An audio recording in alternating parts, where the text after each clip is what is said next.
Major news networks, including MSNBC, say they will not sign the new Pentagon press policy.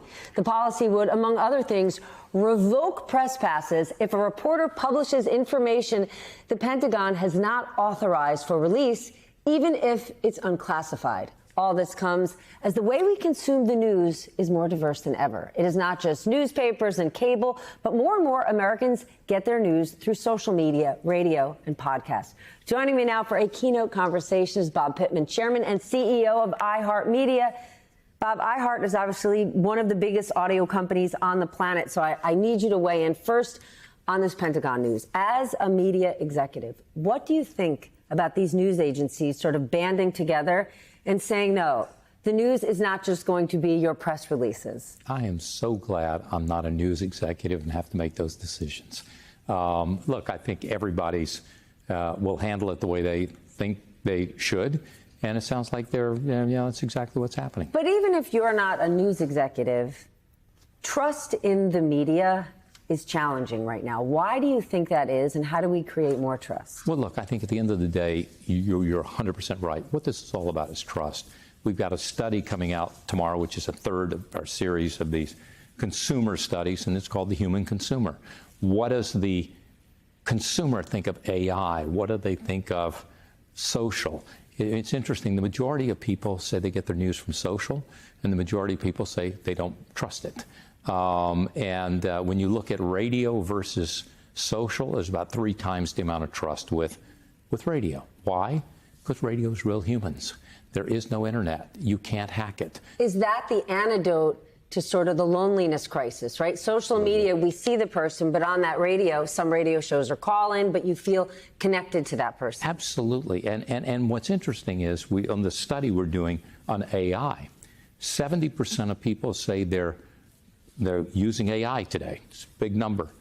90% of them say, but they want media that's created by humans.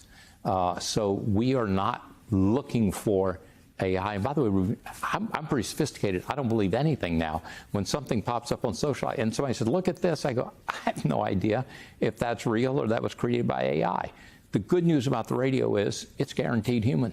But what do we do with this balance, right? So we've got these trusted relationships and the listeners trust because we're their companion, but that radio host doesn't have to abide by news standards. They're a personality. How do you manage that in this age of misinformation, which is crushing us? Well, by the way, it is what's important, I think, with the people is they don't say something's a fact if it's not a fact.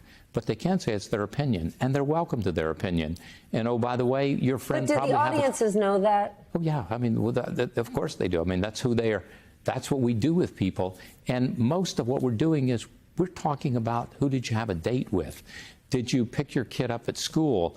Do you go to soccer practice? There's a lot more than that. You know what? If you look at the totality of it, it's a small piece of it. Listen to Elvis Duran tomorrow morning. Listen to Ryan Seacrest. Listen to what they're talking about. And they're talking about stuff that ordinary humans talk about. I mean, you're here on MSNBC. I'll bet you reach 8% of America every month. Mm-hmm. We reach 90% of America every month with all of our different radio stations. But they all have a different point of view. They all have different people. And you find the one that's right for you and that feels comfortable for you. It's interesting. Most people, when they tune in the radio, they don't want to hear something serious. During COVID, we did all this research daily trying to keep our finger on the pulse of America. And people said, please don't talk about COVID unless there's some breaking, earth-shattering news. Otherwise, I want to escape. People are looking for a connection. They're looking for a human connection. They're not looking for, I don't want to talk about the serious stuff. I don't want to be bombarded. I don't want to be in the middle of it.